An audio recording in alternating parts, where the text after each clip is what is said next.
आप सभी को राम राम। और आज भगवत गीता के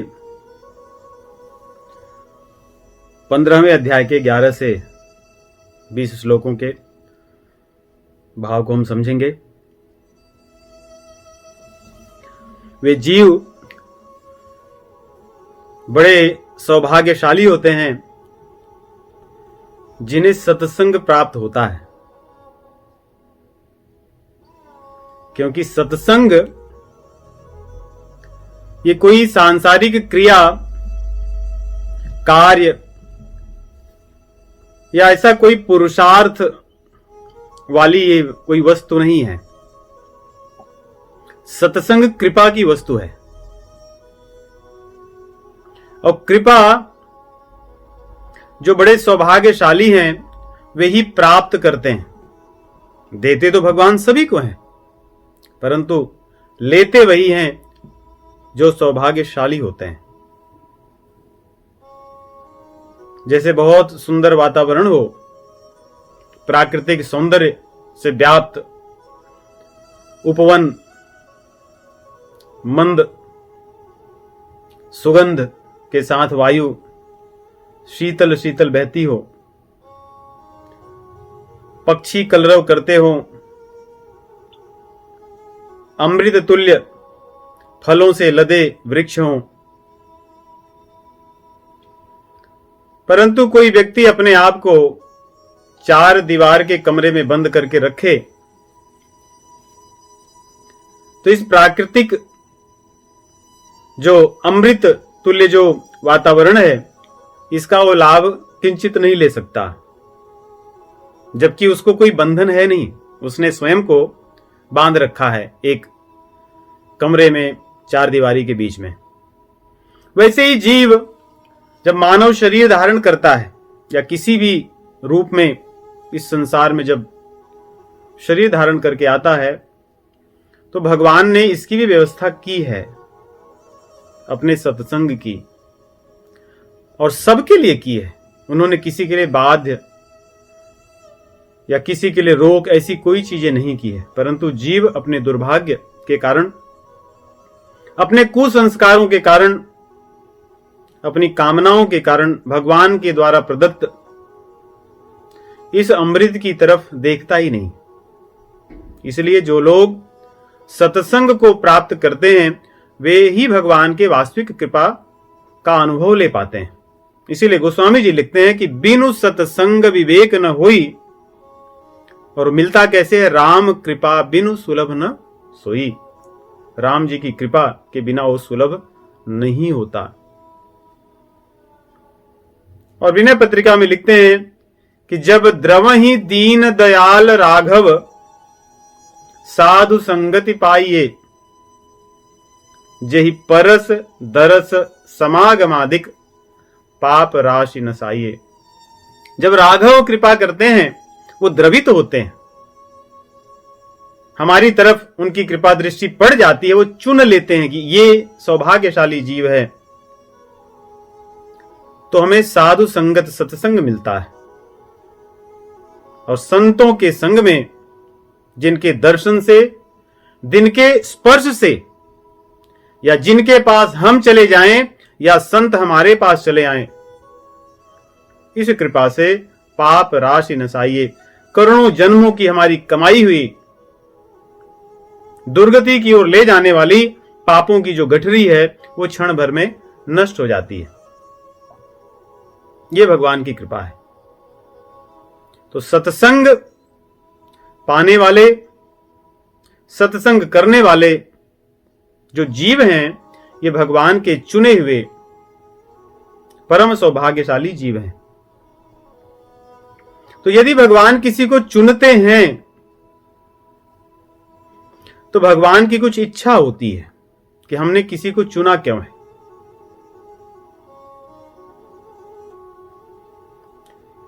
भगवान उन लोगों को अपने कार्य के लिए चुनते हैं, उन लोगों का संसार में नाम हो जाए इसलिए चुनते हैं, उनके चले जाने पर भी लोग उन्हें स्मरण करते रहे इसलिए चुनते हैं। इस भगवत गीता के महायज्ञ में कुरुक्षेत्र में कौरवों और पांडवों के बीच में बहुत से लोग थे जो भगवान के प्रेमी थे। पांडवों में भी, पांचों भाइयों में कोई ऐसा नहीं था जो भगवान का प्रेमी नहीं था, परंतु भगवान ने चुना तो अर्जुन जी को ही भगवत गीता का संदेश कहने के लिए। किसी और को भी भगवान चुन सकते थे। इसलिए जब महाभारत की चर्चा होती है, योद्धाओं के नाम लिए जाते हैं, तो योद्धा तो सभी एक से एक थे, परंतु नाम तो अर्जुन का ही पहले आता है कि उनके जैसा धनुर्धर कौन होगा। क्या भीम कम पराक्रमी थे? कर्ण के पराक्रम की तुलना क्या किसी भी प्रकार से कम थी? लेकिन उसने अपने आप को ही दूसरे पक्ष में रख लिया था। तो इस प्रकार यदि हम देखें, या तो हम भगवान से दूर हो जाएं या भगवान के भक्तों से दूर हो जाएं, तो भगवान की इस कृपा को हम नहीं पाते। और जब भगवान हमें चुनते हैं तो भगवान हमसे कुछ चाहते भी हैं। सत्संग को केवल सांसारिक मनोरंजन जैसे ही यदि हम प्रयोग करें, तो भगवान द्वारा जो प्रदत्त भगवान की जो कृपा है, इसका अनादर है, इसका सम्मान नहीं। इसलिए जो भी सत्संगी जीव हैं, उनका वे आने वाली पीढ़ियों के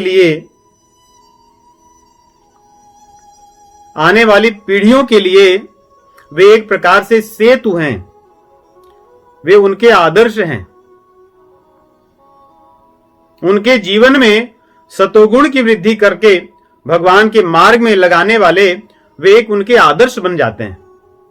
इसलिए उनकी जिम्मेदारियां भी अधिक होती हैं। हम सब दिखते हो भले सांसारिक, हम पर भगवान ने ये बोझ या कहूं या उत्तरदायित्व या अपनी कृपा दी है कि हम केवल सत्संग को उस प्रकार से मनोरंजन का ही या सहभाग का ही भाग न समझ करके अपने उत्तरदायित्व को समझें।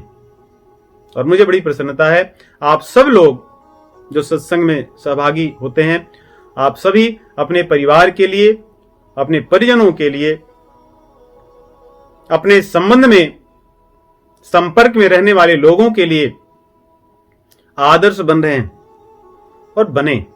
सभी को भगवान के मार्ग में जोड़ें। लोगों को उनके कर्तव्य करते हुए किस प्रकार सत्य के मार्ग पर चलना, सत्य के मार्ग पर चलना, किस प्रकार एक अच्छे समाज का निर्माण हो, किस प्रकार अच्छे व्यक्तित्व का निर्माण हो परिवार में, घर में, समाज में, ये हम सब की जिम्मेदारी होती है, क्योंकि हम सब भगवान के चुने हुए लोग हैं।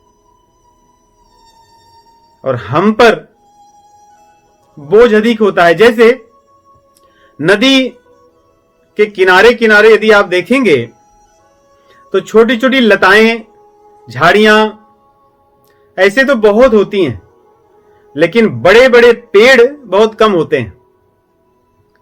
और नदी के किनारे जो बड़े बड़े पेड़ होते हैं, यही नदी में जब बाढ़ आती है तो आसपास के सभी जीवों के संरक्षक होते हैं।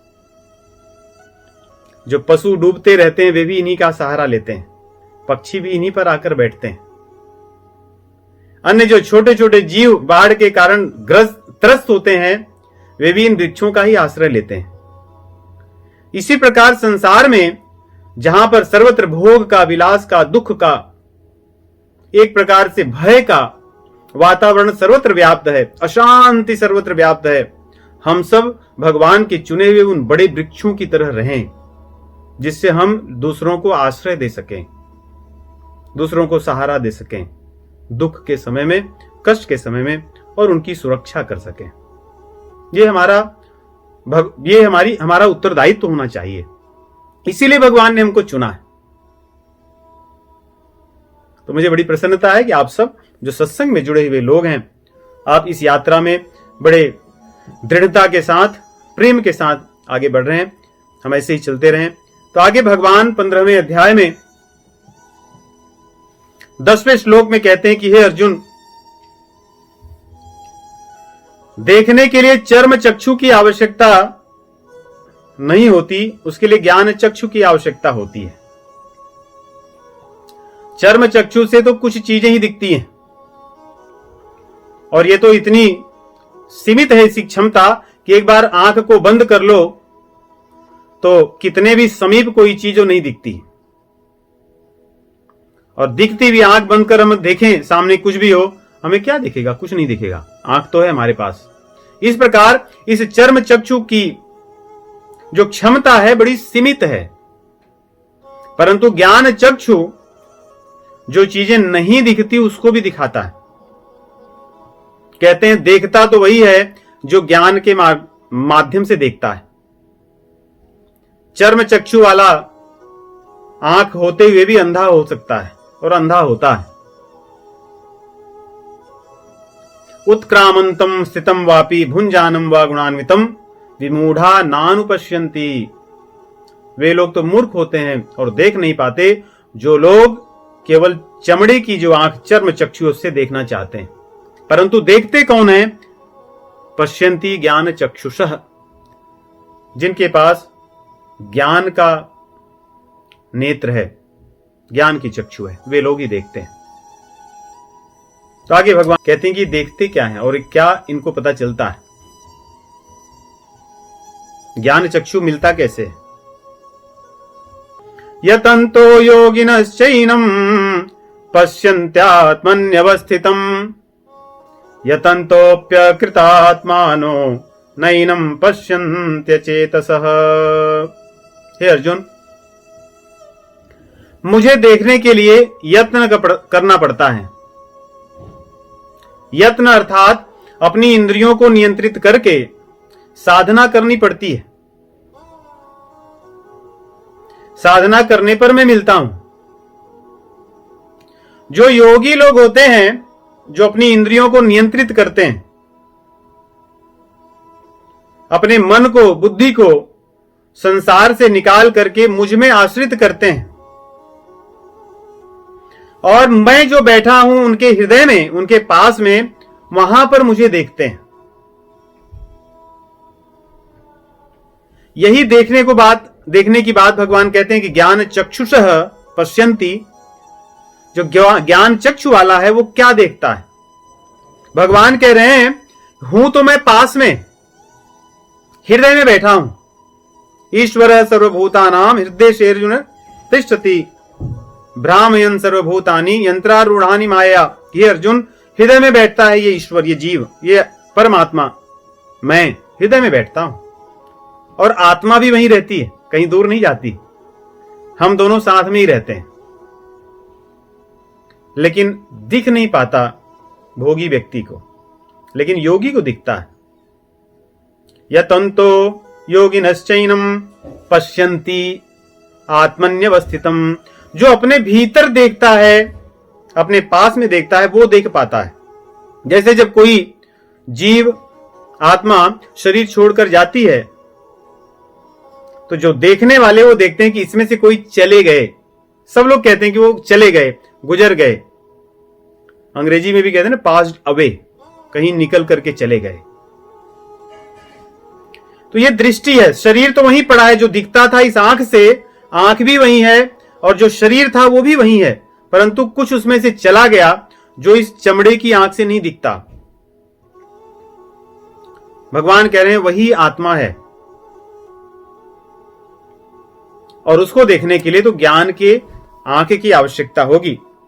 और शास्त्रों में कहा गया है कि जो हमारी ये आत्मा है, ये बाल का जो हमारे अग्रभाग है उसमें यदि 100 भाग करें, जो उसकी मोटाई है, बाल की जो मोटाई है, उसको 100 भाग में काट दें, जो एक भाग होगा उसको फिर से 100 भाग में काटें, मतलब बाल की मोटाई को 10,000 भागों में काटने पर जितना मोटा होगा, कहते हैं आत्मा को उतना ही सूक्ष्म समझो।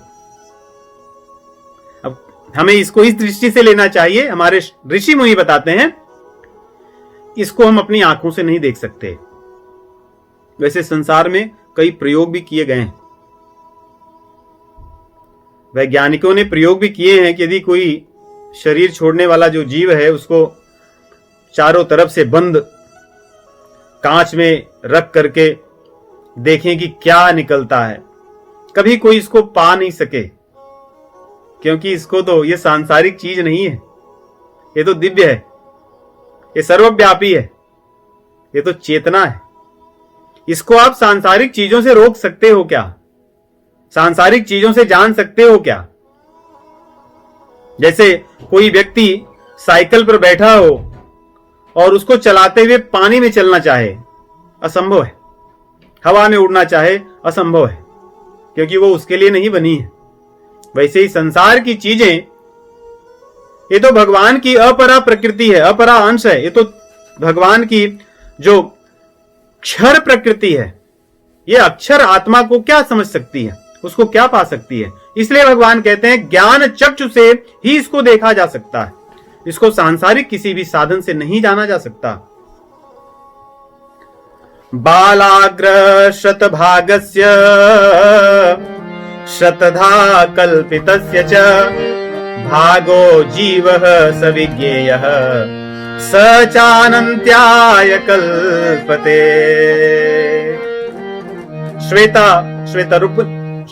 श्वेतर उपनिषद में कहा गया है कि जो बाल का अग्रभाग है उसमें 10,000 भाग करने पर जो मोटाई होती है, उतनी ही मोटी या उतना ही सूक्ष्म ये हमारी आत्मा है, ये दिख नहीं सकती।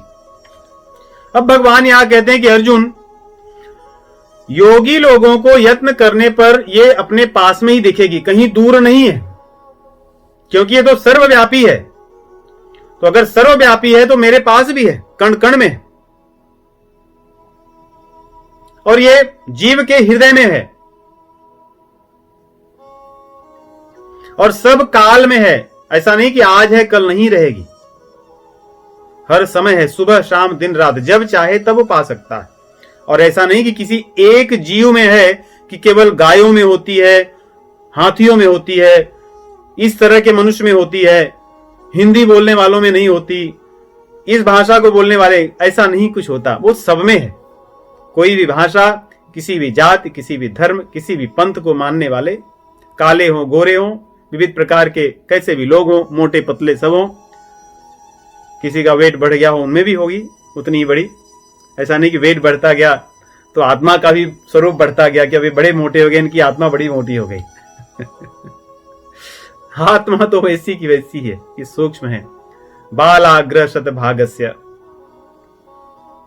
शतधा कल्पितस्य च, बाल के अग्रभाग या बाल की मोटाई के 10,000 भाग करने पर जो सूक्ष्मता है उतनी सूक्ष्म, कहने का भाव यह है। नहीं तो कोई तर्क करने लगे कि किसी का बाल तो मोटा होता है, किसी का पतला होता है, तो क्या? यह कुतर्क है। भगवान कहना चाहते हैं, श्वेतर उपनिषद में कहा गया है कि हमारी इसकी सूक्ष्मता को समझने के लिए। परंतु देखिए, क्या सभी योगी, सभी जो लोग यत्न करते हैं वे इसको पा सकते हैं अपने हृदय में? नहीं पा सकते। यहीं पर यम और नियम की बात आती है कि व्यक्ति नियम का पालन करता है परंतु यम का पालन नहीं करता। नियम क्या है? स्वाध्याय करना, साधन करना, साधना करना, व्रत लेना किसी चीज की, संतोष करना। 5 जो हमारे नियम कहे गए हैं, स्वाध्याय, शौच, संतोष, ईश्वर प्रणिधाय और तप, ये 5 चीजें हैं जो हम अपनी साधना में करते हैं। परंतु 5 यम भी कहे गए, सत्य, अहिंसा, अस्तेय, अपरिग्रह और ब्रह्मचर्य। यहां भगवान कह रहे हैं कि यत्न करने वाले योगी अपने आत्मा को, स्वयं को हृदय में देख सकते हैं, परंतु जो अचेतसा लोग हैं, जो मोह में ग्रसित मूर्ख लोग हैं, मूढ़ लोग हैं, और अकृतात्मा जो पाप से घिरे हुए लोग हैं, ये लोग यत्न कितना भी करें, इनको आत्मदर्शन नहीं हो सकता। जबकि आत्मा इनके हृदय में भी वहीं पर है, परमात्मा वहीं पर है, परंतु क्योंकि ये पापी लोग हैं, इनके कर्म पाप से भरे हुए हैं, और ये अचेतसः, ये मूढ़ता से घिरे हुए लोग हैं, मोह में ग्रसित लोग हैं, इसलिए इनको आत्मा का दर्शन नहीं होगा। इसीलिए हम देखते हैं साधना तो कितनी करते हैं लोग, साधना करते करते तो कई बार व्यक्ति के पूरे जीवन बीत जाता है। 40-40 वर्षों से लोग साधना को करते हैं, नियम से करते हैं, कभी उनका कुछ नहीं रुकता, परंतु वो सत्य को अपनाते नहीं। दिन रात झूठ बोलना, अपने वाणी से, मन से और कर्म से दूसरों को कष्ट देना, हिंसा कई बार ऐसा लगता है कि किसी को मारकर ही नहीं, कभी कभी आदमी एक बात ऐसी बोल देता है कि सामने वालों को घंटों लगते हैं उसमें से बाहर आने के लिए, या कभी कभी दिन, कभी कभी तो जीवन बीत जाता है। कहते तो उन्होंने बात ऐसी कह दी कि हृदय फट गया। कितनी बड़ी हिंसा है ये। और ब्रह्मचर्य, व्यक्ति कामनाओं में इतना खो जाता है कि उसे ब्रह्मचर्य का अर्थ ही नहीं पता होता। और अपरिग्रह तो वो समझ ही नहीं सकता कि अपरिग्रह क्यों। मेरा तो जीवन में मुझे तो जन्म ही मिला है कि दुनिया में जितना चीजें उसको मैं ढो करके अपने पास रख लूं, भले वो मुझे चाहिए या न चाहिए, ऐसा कुछ नहीं, वो तो मैं लूंगा ही, मेरा वो अधिकार है।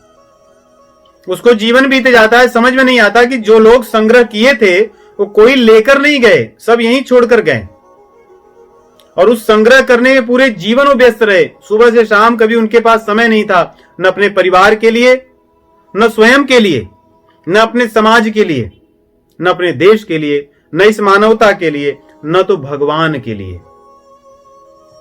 सुबह से शाम तक वो व्यस्त रहे पूरे जीवन भर। खाते समय भी वे काम करते रहे, चलते समय भी काम करते रहे। ये सब देखने के बाद भी व्यक्ति को समझ में नहीं आता, वो उसी में लगा रहता है, संग्रह में लगा रहता है। जो यम है अपरिग्रह, उसकी तरफ ध्यान नहीं जाता। और अस्तेय, चोरी न करना, इसको भी व्यक्ति छोड़ नहीं पाता। चोरी क्या है? भगवान की जो दृष्टि है उसमें केवल चोरी संसार में हम किसी के घर में जाकर लें वही नहीं है। कृतज्ञ बन करके रहना भी बहुत बड़ी चोरी है। भगवान कहते हैं जो व्यक्ति सही दृष्टि से मुझे नहीं देखता, मेरी दी हुई चीजों को मुझे अर्पित नहीं करता, वो चोर है, वो पापी है। संसार में हम हवा जिसको श्वास के रूप में वायु को लेते हैं, दी हुई भगवान की है। जल दिया हुआ भगवान का, लेबल लगा करके हम अपना बेच रहे हैं। भगवान की दी हुई चीजों को पेटेंट करके हम उनसे धन अर्जित कर रहे हैं, लेकिन कभी भगवान की तरफ, भगवान को हम मानते भी नहीं। सोचिए समाज कैसा है, नहीं? We are living in a godless society. जो भी चीजें संसार में बिक रही हैं सब भगवान की बनी हुई। व्यक्ति लेता है, अपना लेवल लगाता है, उसको सबको बेचता है और भगवान को मानता ही नहीं। आप धन्यवाद करने की बात छोड़ दीजिए, वो कहता है कि भगवान तो है ही नहीं दुनिया में, गॉड डजंट एग्जिस्ट। अब इससे बड़ी चोरी और क्या होगी? तो हम नियम का पालन तो करते हैं लेकिन यम का पालन नहीं करते। इसलिए भगवान कहते हैं कि ऐसे व्यक्ति कितना भी यत्न करें, वो कितनी भी साधना करें, इनका कोई लाभ नहीं है। वे मुझे कभी नहीं जान सकते, वे आत्मा को भी कभी नहीं, न तो उन्हें आत्म साक्षात्कार होगा और न तो उन्हें परमात्म साक्षात्कार होगा, नहीं हो सकता उन्हें। ये भगवान के वचन है। तो इस प्रकार इन बातों को कह करके आगे भगवान कहते हैं 12वें श्लोक से अलग बात की चर्चा करते हैं। जो एक श्लोक आया था पीछे, न तद्भासयते सूर्यो न शशांको न पावकः यद् गत्वा न निवर्तन्ते तद्धाम परमं मम। वो मेरा परम धाम है जहां पर जाकर के फिर वो लौट कर नहीं आता। कौन? जीव। ममैवांसो जीव लोके जीव भूतः सनातनः। तो भगवान ने जो 6ठे श्लोक में 2 बातें कही थी। एक ये बात कहे थे कि जो मेरा धाम है वहां पे सूर्य चंद्र अग्नि इनका कुछ है नहीं लेना देना, वहां पे इनकी आवश्यकता मुझे नहीं है, ये तो संसार में आवश्यकता है। और मेरे यहां आकर के फिर जीव लौटता नहीं, तो मेरे यहां आकर के जीव नहीं लौटता। इस बात को भगवान ने आगे के जो श्लोक थे 7, 8, 9, 10 और 11 इन श्लोकों में बताए कि मेरे यहां जब जीव आ जाता है तो लौट कर नहीं जाता, क्योंकि जीव मेरा अंश है और जो अंश जिसका होता है उसी की तरफ दौड़ता है। आप कोई भी बाहरी चीज को, जो पृथ्वी का अंश है, आप कहीं भी रखोगे वो घूम फिर करके पृथ्वी पर आएगी। जल को आप कहीं भी रखोगे, अब उसको छोड़ दोगे वो कहीं ना कहीं से घूम फिर करके समुद्र में, जल में ही जाएगा। वायु को आप कहीं बंद करके रखिए गुब्बारे इत्यादि में, जब भी वो खुलेगी वो वायु में ही जाकर मिलेगी। अग्नि का तेज सदैव जहां भी जलेगा वो अपने सूर्य जो उनके अंशी हैं, जो तेज है, जहां से अग्नि का प्रादुर्भाव होता है इस संसार के लिए, वहीं उन्हीं की तरफ देखेगा, वहीं जाएगा। आकाश तत्व आकाश की तरफ, उसी प्रकार हम भगवान के अंश हैं। इसीलिए संसार में हमें अच्छा नहीं लगता। हम कितना भी कुछ कर लें, कुछ और ढूंढते रहते हैं, लेकिन हमें पता ही नहीं वो और क्या है। हम उन्हीं को ढूंढते रहते हैं क्योंकि हम उनके हैं। इसलिए भगवान कहते हैं वो तो मेरा अंश है, तो मेरी तरफ ही आएगा। इसलिए मेरे यहां आकर फिर लौटना नहीं चाहता, क्योंकि वो अपने घर लौट आया है। इस समय तो भटक चुका है। इसलिए भगवान जो कहे थे यद गत्वा न निवर्तन्ते तद धाम परम मम, जहां पर जाकर, जहां पर पहुंचकर जीव फिर से लौट कर नहीं आता, वो धाम मेरा है। उसी क्रम में भगवान बताते हैं जो 7, 8, 9, 10, 11 श्लोकों में कि जीव संसार में भटकता रहता है, क्योंकि अपना वो झोला लेकर घूमता है, नेत्र का, कर्ण का और नाक का, रसना का और स्पर्श का इत्यादि जो इंद्रियां हैं, ज्ञान इंद्रियां, कर्म इंद्रियां, विषय भोग के जो उसके संस्कार हैं, इनको लेकर के एक शरीर से दूसरे, दूसरे से तीसरे ऐसे घूमता रहता है। लेकिन जब वो अपने आप को देखने लगता है भीतर, मुझे पहचान जाता है, स्वयं को पहचान जाता है, तो कहता अरे मैं तो वहां का हूं, मेरा घर तो वहां है, मुझे वहां जाना है, तब वो मेरी तरफ आता है। तो ये 11वें श्लोक में भगवान कहते हैं कि वो मेरी तरफ आने के लिए अपने हृदय में जब देखता है और यत्न करता है, योग मार्ग पर चलता है, तो मुझे पा लेता है। और आगे जो बात छोड़ आए थे, न तद भासयते सूर्यो न शशांको न पावकः, मेरे धाम में सूर्य, चंद्र और अग्नि, इनका कुछ बस नहीं चलता। उसकी चर्चा 12, 13, 14, 15 इन श्लोकों में करते हैं। तो भगवान कह रहे हैं यदादित्य गतम तेजो जगद भासयते खिलम यत् चंद्रमसि यत् चाग्नौ तत् तेजो विद्धि मामकम, कि सूर्य, चंद्र और अग्नि, इनके भीतर जो तेज है वो मुझसे आया हुआ है। यदादित्य गतम, आदित्य गतम तेज, जो तुम्हें सूर्य में तेज दिख रहा है उसको मेरा तेज समझो। चंद्रमा के भीतर जो तुम्हें शीतलता दिख रही है, देखिए तेज में दो प्रकार की शक्ति होती है। एक तो उसको जलाने की शक्ति होती है उसमें, और एक प्रकाश करने की शक्ति होती है, दाहिका शक्ति और प्रकाशक शक्ति। जब भी आप अग्नि जलाओगे तो वो प्रकाश कर देती है वहां पर, और कुछ चीजों को जला देती है। ये दो उसकी शक्तियां भगवान कह रहे हैं जो सूर्य के अंदर दिखती हैं, ये दोनों मुझसे आई हुई हैं। और इस ब्रह्मांड में या इस संसार में सूर्य ही तेज का स्रोत है। आपको चंद्रमा में, तारों में, नक्षत्रों में, अग्नि में, जहां भी आपको तेज दिखेगा वो तेज आया सूर्य से है। परंतु सूर्य में कहां से आया? भगवान कहते हैं सूर्य में मुझसे आया है। तो भगवान से सूर्य से, और सूर्य में, और सूर्य से चंद्रमा में। और यही तेज अगर आप देखो तो चंद्रमा में दो प्रकार की शक्ति है। चंद्रमा में एक तो प्रकाश करता है और दूसरा पोषण करता है। पोषक जो शक्ति है चंद्रमा में वो भगवान की दी हुई है, भगवान से आती है। जो वनस्पतियों में या भोजन में, अन्न में एक प्रकार का स्वाद होता है हर में, वो स्वाद चंद्रमा की जो अमृत में जो किरणें हैं उसी से आती है। हमारे शास्त्र में इसकी कई बार चर्चा मैं कर चुका हूं। हमारे शास्त्र में ये जो चंद्रमा दिखता है इसको केवल चंद्रमंडल माना जाता है, शास्त्रों में कहा गया है। ये चंद्रमा वो चंद्रलोक वाला चंद्रमा नहीं है जिसको चंद्रलोक कहते हैं। चंद्रलोक से जो उसका अमृत स्राव होता है, अमृत जो किरणें आती हैं वो इस चंद्र मंडल में आती हैं और इस चंद्र मंडल से इनका विस्तार या विस्तरण होता है अन्य स्थानों पर। तो जो चंद्र देवता और इत्यादि जो हमने भगवत गीता में पढ़ा है कि शुक्ले कृष्णे गति ये थे, शुक्ल पक्ष कृष्ण पक्ष इत्यादि देवताओं से होते हुए जो लोग चंद्रलोक तक जाते हैं, तो वो चंद्रलोक ये चंद्रमंडल में नहीं जाते, वो चंद्रलोक में जाते हैं। और चंद्रलोक जो सूर्य मंडल दिखता है, सूर्य मंडल से भी आगे है। तो ये जो हम लोग सॉफ्टवेयर में जॉब करने वाले लोग हैं उनको समझना आसान है। ये भगवान, ये मान लीजिए कि चंद्रमा का एक और इंस्टेंस क्रिएटेड है, उसमें कुछ कुछ शक्तियां ही हैं, कुछ कुछ काम है। ये वास्तविक वाले चंद्र नहीं है। तो ये चंद्रमंडल इसको कहते हैं। तो चंद्रमंडल में जो प्रकाश है और जो पोषण करने की शक्ति है, भगवान कहते हैं वो भी मुझसे ही आती है। और इस धरती में धारण करने की शक्ति है। धरती का काम धारण करना है, इसीलिए इसको धरती कहा जाता है।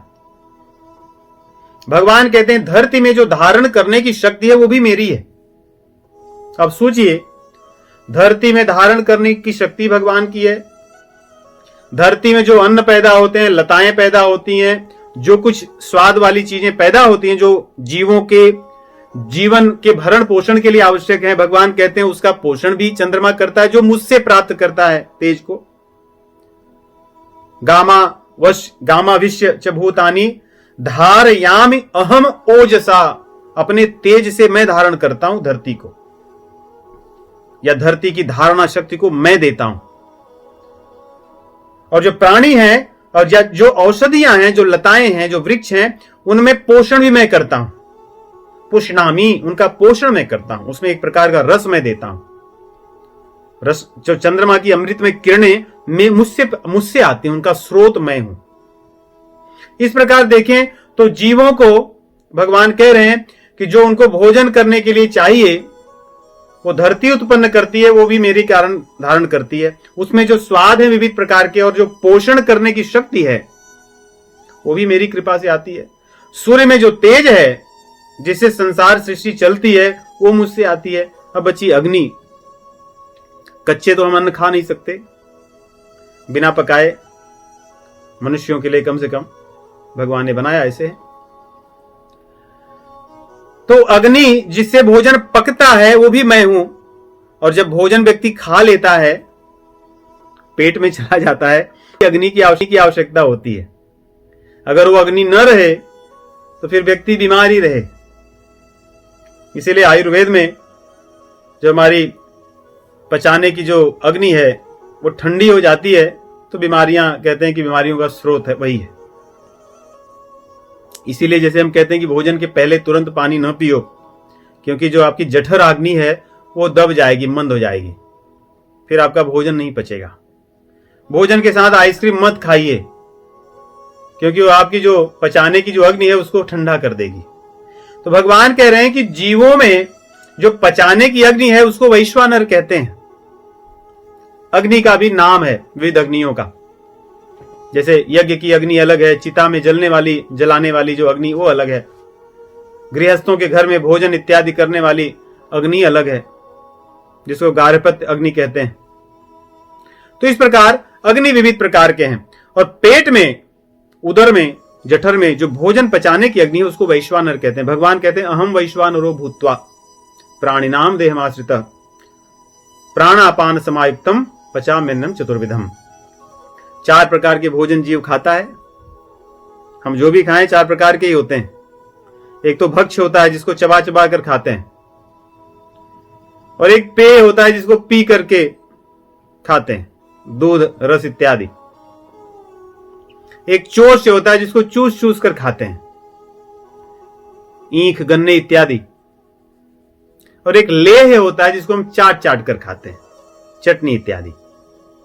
4 प्रकार भगवान कहते हैं 4 प्रकार के जो भोजन हैं इनको पचाने के लिए प्राण अपान इत्यादि जो प्राण शक्तियां हैं उनके माध्यम से और वैश्वानर अग्नि होकर के मैं ही पचाता हूं। अब सोचिए, भगवान कह रहे हैं जीव के जो पंचभूत हैं वो मैं ही बनाया हूं। उसकी ज्ञानेंद्रियां, कर्मेंद्रियां, विषय इत्यादि मैंने बनाया, मेरी माया ने बनाया। संसार में जो चीजें दिख रही हैं, अन्न इत्यादि, उनको पैदा करने वाली धरती को मैं ही धारण करता हूं। अन्नों में जो रस है वो मैं ही चंद्रमा के माध्यम से देता हूं। अन्नों को पैदा होने के लिए, लताओं को विकसित होने के लिए जो सूर्य प्रकाश इत्यादि जो आवश्यकता वो मैं देता हूं। अगर वो खा लिया, खाने की शक्ति भी तो भगवान ही देते हैं। हाथ को अगर लकवा मार जाए तो व्यक्ति तो खा भी नहीं सकता। तो उस दृष्टि से देखें तो भगवान ही तो शक्ति देते हैं। और अगर खा ले तो कहते हैं पचाने का काम भी मैं ही करता हूं, अलग रूप धारण करके। और है ये मेरा अंश, तो फिर जीव का क्या है? जीव का बस अहंकार है। अहम करोमीति वृथाभिमानः, मैं करता हूं, मैं करने वाला हूं। इसीलिए तीसरे अध्याय में कहते हैं ना, प्रकृते क्रियमाणानि गुणैः कर्माणि सर्वशः अहंकार विमूढ़ आत्मा कर्ता हम इति मन्यते। अपने आप को कर्ता मानता है, जबकि उसका कुछ है नहीं। दी हुई शरीर भी उसकी खुद की नहीं, न तो उसके वश में है। तो भगवान यही बात यहां कह रहे हैं कि बताना ये चाह रहे हैं कि सब कुछ तो मेरा है। अरे तो बाहर की चीजें हो गई। अब जो प्राण शक्ति है, अगर आप देखिए, प्राण शक्ति का भी अपना एक शास्त्र है। हम तो बस कह लेते हैं कि प्राण है। 5 प्राण तो हैं मुख्य, इसके अतिरिक्त भी 5 उप प्राण हैं। पहला प्राण जिसका नाम है प्राण, इसका निवास स्थान हृदय में रहता है। यह सांस को बाहर निकालता है, यह इसका कार्य है। और दूसरा, और अन्न वगैरह को पचाने में काम करता है। दूसरा अपान है, जिसका निवास स्थान शरीर में गुदा में रहता है, और ये शरीर में श्वास को अंदर लेता है। और मल मूत्र त्याग करना या गर्भ को बाहर निकालना, जो जन्म होता है बच्चों का, ये सब कार्य में ये सहयोग करता है। नाभि में रहने वाला जो प्राण है उसका नाम समान है। अब नाभि में रहता है ये, नाभि से ही सर्वत्र जो पचे हुए भोजन का जो रस होता है, जिससे शरीर का वर्धन होता है, वो वहां से लेकर के सब जगह पहुंचाता है। इसका कार्य वो है। और चौथा है उदान। उदान का स्थान कंठ होता है। जब हम भोजन करते हैं और पानी पीते हैं, तो यहां पे कोई ऐसी एक तंत्र है जो उसको अलग करता है। उस तंत्र को चलाने की जो शक्ति है, जो उसमें चेतना है, जो उसकी क्रिया शक्ति है, वो इस उदान के कारण चलती है। उदान प्राण करता है। और ये कार्य और करता है कि जब शरीर में से सूक्ष्म शरीर निकलता है, जब जीव शरीर छोड़ने लगता है, मरने लगता है, तो सूक्ष्म शरीर को उसमें से खींच कर ये यमराजों का, यमदूतों का सहायक बन जाता है। उनके लिए काम करता है कि उसमें से खींच कर निकालता है, क्योंकि निकलना नहीं चाहता है जीव।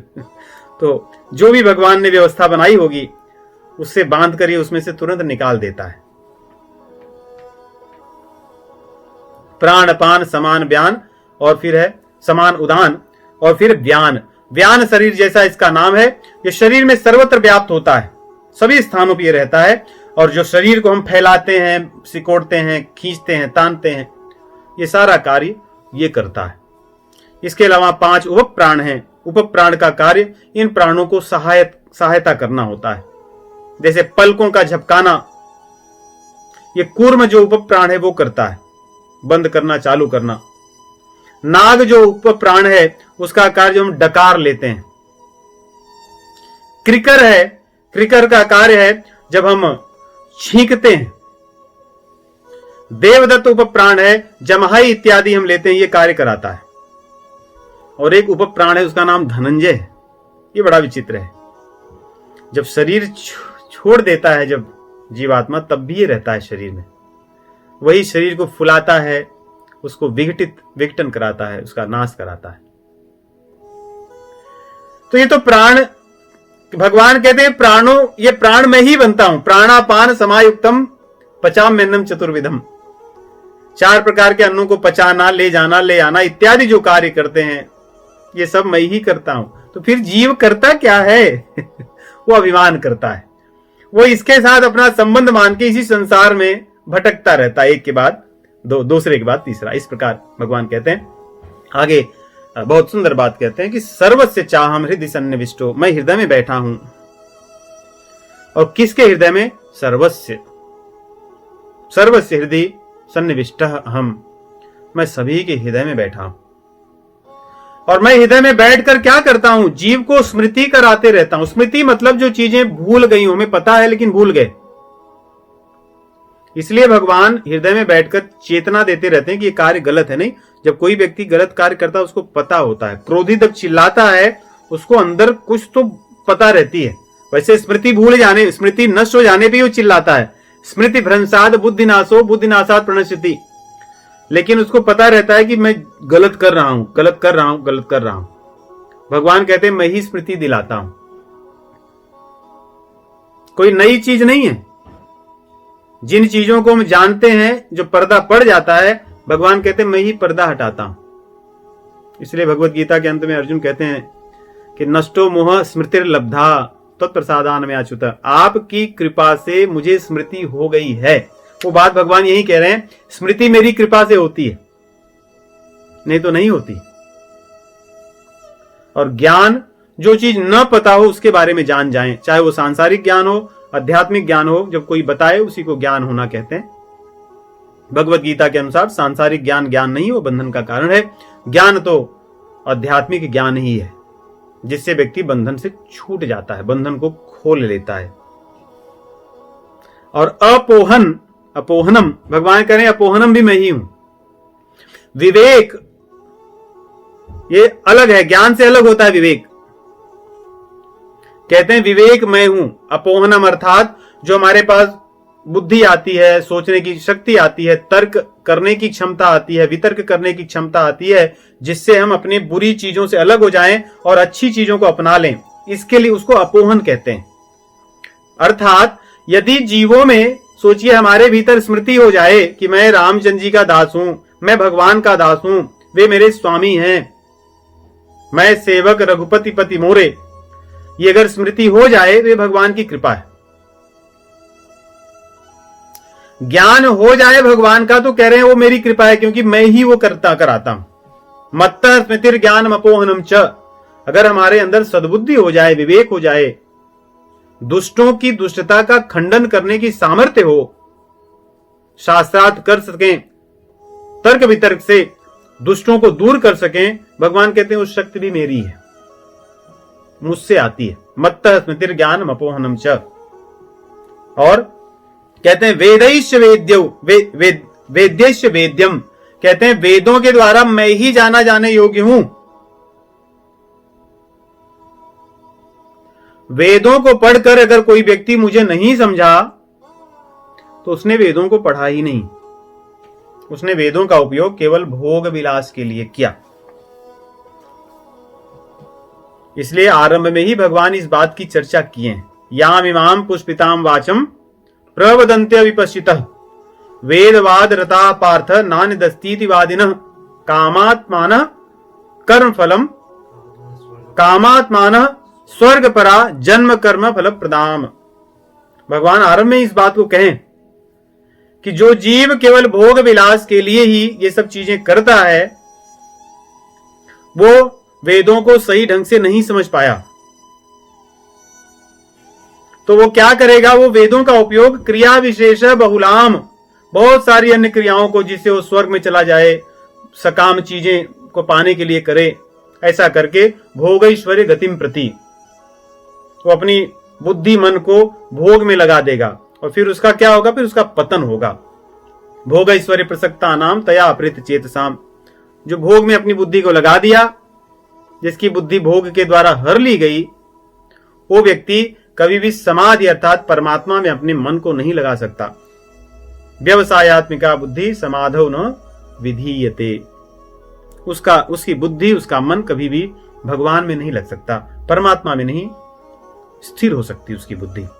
वही बात यहां भगवान कह रहे हैं कि वेदों को पढ़कर, वेदों को जानकर यदि किसी ने मुझे नहीं जाना तो वो वेदविद नहीं है, तब वेद को वो जाना नहीं। वेदांत भी मैं ही हूं, कहते हैं वेदांत, वेदों में जो निष्कर्ष निकला है वो भी मैं ही हूं, और वेदों द्वारा जाने वाला भी मैं ही हूं। तो सोचिए, ये हमारे लिए, हम साधकों के लिए भगवान एक कहते हैं ना कि लक्षण बता रहे हैं कि आप साधना मार्ग में चल रहे हो या नहीं। वेदों को पढ़कर, शास्त्रों को पढ़कर, पुराणों को पढ़कर, सत्संग करके, कथा सुन के, भजन करके, कीर्तन करके यदि हमारा मन भगवान में न लगे, हम वही सोचते रहे कि भजन करके, कीर्तन करके मेरा धन बढ़ता रहे, मेरा नाम होता रहे, लोग मुझे प्रणाम करते रहें, लोग मेरी प्रशंसा करते रहें, इत्यादि इत्यादि बहुत से हैं, अनंत हैं। जैसे हरि अनंत, हरि कथा अनंता, वैसे ही कामना अनंत और कामना की कथाएं भी अनंत हैं। हर आदमी क्या क्या चाहता है वही जाने। यदि भगवान कह रहे हैं इन सब को करके मेरी तरफ तुमने नहीं देखा, मुझे नहीं जाना, तो तुम नहीं जाने।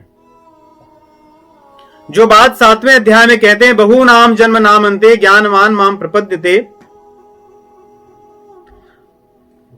वासुदेव सर्वमिति स महात्मा सुदुर्लभ, कि वासुदेव सर्वमिति, सब कुछ भगवान ही है। जो इस बात को जानता है वही महात्मा है, और ऐसे महात्मा सुदुर्लभ है। उसी बात को भगवान यहां विस्तार से बता रहे हैं। सोचिए, कह रहे हैं प्रकृति में जो चीजें दिख रही मैं हूं, जीव मेरा अंश है, जो खाने पीने की चीजें खाता है वो मैं हूं, मैं उनकी व्यवस्था करता हूं, पचाता मैं हूं, उसकी बुद्धि मैं हूं, उसके अंदर विवेक मैं हूं, उसकी स्मृति मैं हूं, और वेद वगैरह पढ़ता है, पढ़ने के बाद जो जानना चाहिए वो भी मैं हूं। तो वासुदेव सर्वम, ये जो बात कहे थे उस बात को यहां पे कहते हैं कि मैं ही सब कुछ हूं। वेदों को पढ़ के, ये सब करके ये व्यक्ति को समझ में आ जाए, बस हमें यही निष्कर्ष को समझना है। ये श्लोक बहुत महत्वपूर्ण है, हम सभी को ये श्लोक को ध्यान रखना चाहिए। सर्वस्य चाहं हृदि सन्निविष्टो मत्तः स्मृतिर्ज्ञानमपोहनं च,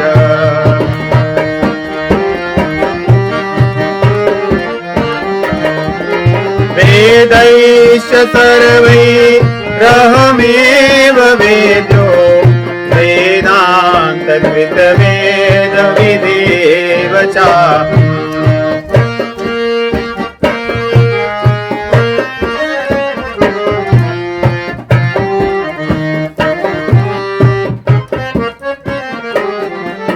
वेदांत कृत वेद विदेव चाहम, यहां तो भगवान कह रहे हैं मैं ही वेद को जानने वाला हूं, और वेदांत का निष्कर्ष है वही मैं हूं, उसको करने वाला भी मैं हूं।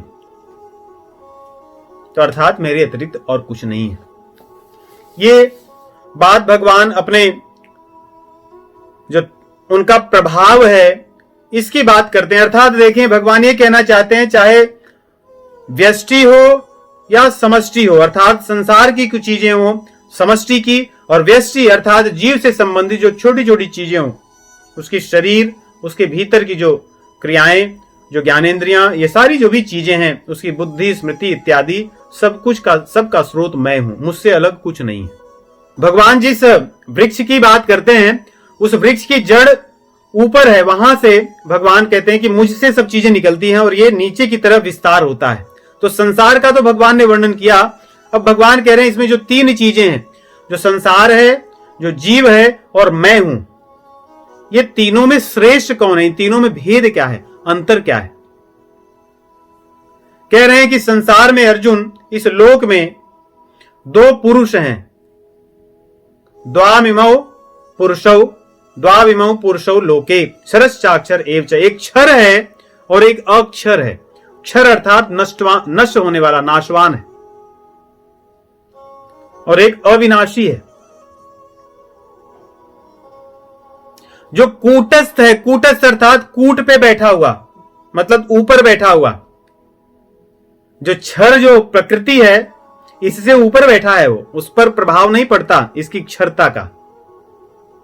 ये अविनाशी है, इसके अंदर कोई विकार नहीं है। संसार में 6 तरह के विकार हैं, 6 स्थिति हैं। जन्मना, जन्म के होने के बाद में अस्तित्व में आना, वृद्धि को प्राप्त होना, उसके बाद में कुछ समय स्थिर रहना, फिर वो नीचे की ओर गिरना अर्थात घटने लगना, अपक्षय होना, और मृत्यु।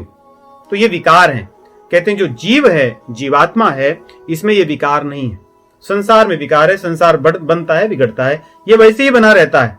लेकिन ये दोनों के अलावा एक और श्रेष्ठ पुरुष है, भगवान इनको भी पुरुष कह रहे हैं, क्योंकि माया को भी कई स्थानों पर नपुंसकलिंग भी कहा गया है, पुल्लिंग भी कहा गया है, स्त्रीलिंग भी कही गई है, क्योंकि कई बार उसको पुरुष या प्रधान इस तरह भी कही गई है। तो इसलिए यहां पे पुरुष अर्थात जो प्रकृति है उसको कहें, जो क्षर होने वाली प्रकृति है, जिसको भगवान 13वें अध्याय में कहते हैं कि क्षेत्र, और जीव को कहते हैं क्षेत्रज्ञ। इसके पहले 7वें अध्याय में जिसको परा और अपरा प्रकृति कहते हैं, कि जो ये परा और अपरा प्रकृति है, उसी को यहां पे क्षर और अक्षर के नाम से कहते हैं। कहते हैं इन सब में, इन दोनों में श्रेष्ठ एक तीसरा है, वो मैं हूं, उसको परमात्मा कहते हैं। वो क्षर से भी अतीत है और अक्षर से श्रेष्ठ है। देखिए इस बात को ध्यान रखिए, क्षर नष्ट होता है, अक्षर नष्ट नहीं होता। इसलिए भगवान कहते हैं जो क्षर होने वाली प्रकृति है उससे वो अतीत है पुरुष। कौन? अपने को कह रहे हैं पुरुषोत्तम, वो पुरुषोत्तम है। इसलिए भगवान को कहते हैं ना कि अक्षर पुरुषोत्तम या परात्पर ब्रह्म या परात्पर अक्षर पुरुषोत्तम।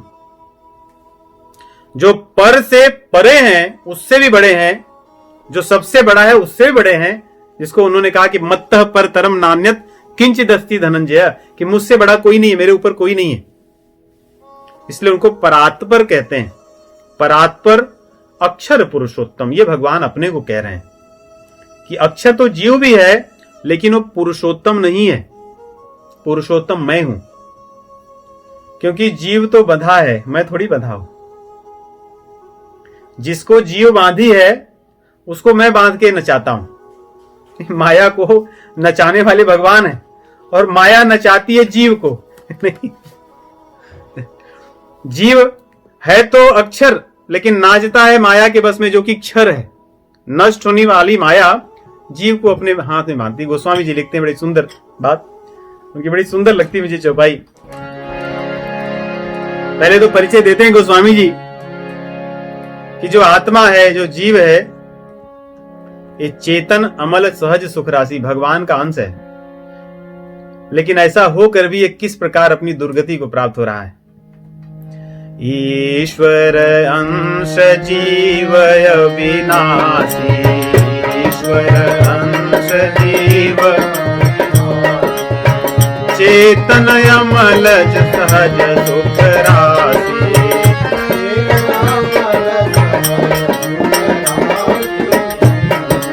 चेतन अमल सहज सुख राशि कह रहे हैं जो जीव है भगवान का अंश है, इसमें कोई दोष नहीं है, और सुख का ये सुख की राशि है, सच्चिदानंद है। परंतु ये फंस गया है संसार में, इसने माया को अपना मान लिया है। सो माया बस भयो गोसाई,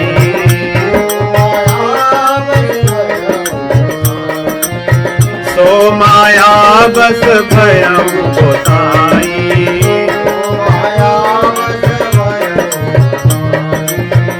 बध्यों कीर मरकट की नाई, बध्यों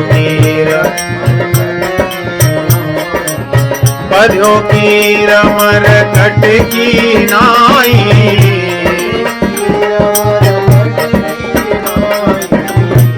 ये बंध गया है किसकी तरह? बंदर की तरह, और कीर की तरह अर्थात तोते की तरह। जैसे तोते बंध जाते हैं, कहा जाता है कि तोते को पकड़ने वाले जो होते हैं बहेलिए, वो बड़ी सुंदर सुंदर पतली पतली जो बांस की कोपलें होती हैं उस पर उसको चिकना करके उसको बांध देते हैं। वो आकर उस पर बैठता है और उस पर फिसल जाता है और उसको अपने नख से पकड़े रहता है। उसको लगता है अगर मैं छोड़ूंगा तो गिर जाऊंगा, उसको छोड़ता नहीं और बहेलिया जाके उसको हाथ से आराम से पकड़ लेता है। ये तोते ऐसे पकड़ाते हैं। और बंदरों को कैसे पकड़ा जाता है? बड़ा आसान है। पतले गले के जो मटके होते हैं, जिनको सुराही भी कह सकते हो, बंदरों को दिखाकर उसमें चना भर दिया जाता है। बंदर देखता रहता है और पकड़ने वाला चना भर के उससे दूर चले जाते हैं, और बंदर तुरंत आके उसमें मुट्ठी अंदर हाथ डाल के और अपनी मुट्ठी बांध लेता है, चना को ले लेता है और फिर उसमें से मुट्ठी नहीं छोड़ता, उसकी मुट्ठी फंस जाती है क्योंकि उसका गला पतला होता है सुराही का। और पकड़ने वाला जब आता है तो वो सुराही को या मटके को लेकर भागता है, मुट्ठी नहीं खोलता क्योंकि वो चने को छोड़ना नहीं चाहता। वैसे ही ये जीव है, ये इस शरीर से ऐसा प्रेम कर बैठा है, इसको ये छोड़ता ही नहीं है और कहता है कि क्या करें, कैसे छूटें। गोस्वामी जी कह रहे हैं, सो माया बस भयो गोसाई, इसने खुद चुन लिया है। बध्यों की मरकट की नाई, बध्यों की मरकट की। तो इस प्रकार ये माया है, जीव है और भगवान है। और भगवान की विशेषता क्या है? भगवान के पास कभी अंधकार नहीं फटकता, नहीं ता मोह निशा लवलेशा, राम सच्चिदानंद दिनेशा। गोस्वामी जी लिखते हैं, भगवान शिव जी कहते हैं, राम सच्चिदानंद दिनेशा, नहीं ता मोह निशा लवलेशा। वहां पर माया का कुछ नहीं चलता, माया का चलता है कहां? जीवों पर, जो भोगी जीव हैं। ज्ञान अखंड एक सीताबर, ज्ञान अखंड माया बस्य जीव सचराचर, माया बस्य जीव सचराचर। जीव में भगवान में यही अंतर है। जीव माया के पास जाके उसमें बंध जाता है और माया भगवान के अनुसार नाचती है जैसे वो चाहते हैं। गोस्वामी जी लिखते हैं कि अंतर क्या है इनमें? माया बस्य जीव अभिमानी, माया बस्य जीव, माया बस्य जीव अभिमानी, ईश बस्य माया गुण खानी, ईश बस्य। माया अवश्य जीव अभिमानी, अभिमान के कारण जीव माया में फंसा है। इसने जो है नहीं उसको अपना माना है, यही अभिमान। और लेकिन ईश बस्य माया गुण खानी, माया के पास बांधने के लिए बहुत से गुण हैं, तंतु हैं, रजोगुण, तमोगुण, सतोगुण इत्यादि, चाहे जो हो, लेकिन ईश के वश से, भगवान के वश में है ये। माया खल नर्तकी, ये भगवान की नर्तकी, कठपुतली की तरह उनके संकेत पर नाचती है। परबस जीव स्वबस भगवंता, परबस जीव स्वबस भगवंता, परबस जीव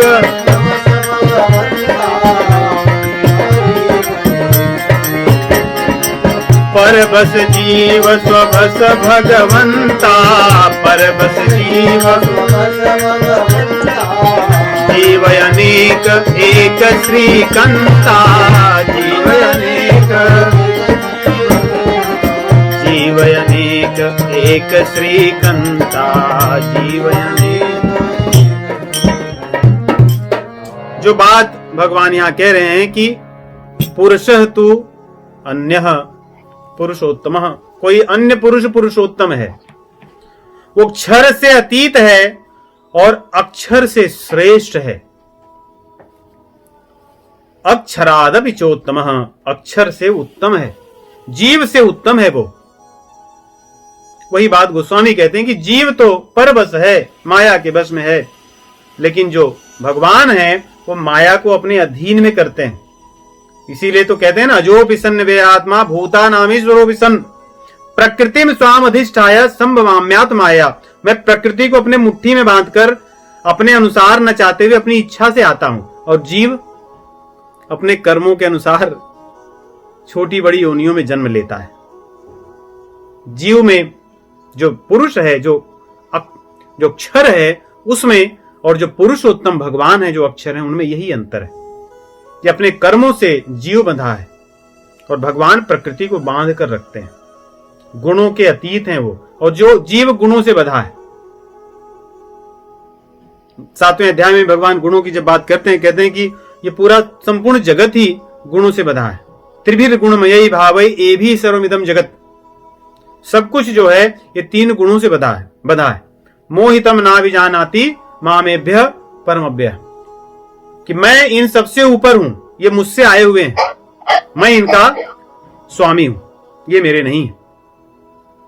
तो इस प्रकार भगवान यहां पे कहते हैं कि हे अर्जुन, मैं इन सबसे श्रेष्ठ पुरुषोत्तम हूं, अक्षर हूं। यो मामेवम असम्मूढ़ जानाति पुरुषोत्तम, कहते हैं जो मुझको इस प्रकार जानता है वो असम्मूढ़ है, या जो लोग बुद्धिमान हैं, जिन पर मेरी कृपा है, वे मुझको इस प्रकार जानते हैं। बाकी लोग मुझे तो सामान्य समझते हैं, और वो अपने को भी नहीं जानते तो मुझे क्या जानेंगे। नहीं, कोई व्यक्ति जो है जो स्वयं को नहीं जानता तो दूसरों को क्या जानेगा। कहते हैं जो मुझे जान लेता है वो फिर मुझे भजता है, किसी और को नहीं भजता। इति गुह्यतमं शास्त्रम इदम उक्तम मया नघ एतद् बुद्ध्वा बुद्धिमान् स्यात् कृतकृत्यस्य भारत। हे अर्जुन, ये जो मैंने तुम्हें ज्ञान दिया यही शास्त्र का ज्ञान है। भगवान इस अध्याय को शास्त्र कह रहे हैं, अपनी बात को शास्त्र कहते हैं, क्योंकि शास्त्रों का निचोड़ कहें। शास्त्रों का निचोड़ इन्होंने क्या कहा, वेदैश्च सर्वैः अहमेव वेद्यः, सभी वेद्यों के द्वारा मैं ही जानने योग्य हूं, सभी शास्त्रों को पढ़ने के बाद मैं ही जानने योग्य हूं, इसलिए सभी शास्त्रों का निचोड़ मैं हूं। इसलिए यहां पे कह रहे हैं कि ये गुह्यतम शास्त्र है जो मैंने तुम्हें बताया, क्योंकि तुम अनग हो, तुम उसके योग्य हो, तुम पाप रहित हो। इसको जानकर जीव को कुछ भी जानने के लिए शेष नहीं रहता, और जो इसको नहीं जाना वो कुछ भी जान ले, कुछ नहीं जाना है। और इसको जान लेने के बाद मैंने जैसे कहा है वैसी साधना करने के बाद जीव को कुछ भी कार्य करने को शेष नहीं रह जाता, सब कुछ कर लेता है। इसी को करने तो आए हैं। इस श्लोक को याद रखें।